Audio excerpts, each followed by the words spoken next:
Hello everyone. In this video, I'll guide you through how to fix the PlayStation Network sign-in failed issue on your PlayStation quickly and effectively. First, check the PlayStation Network status on your browser to see if the servers are down.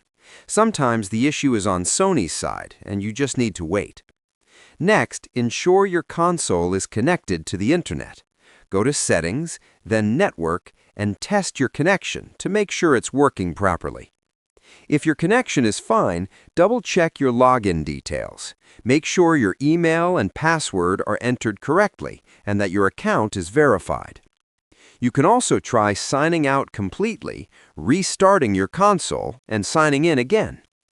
If it still doesn't work, consider restoring your console's default settings or updating the system software to the latest version. Finally, if all else fails, contact PlayStation Support for assistance to resolve account-specific issues. Subscribe the channel for more videos.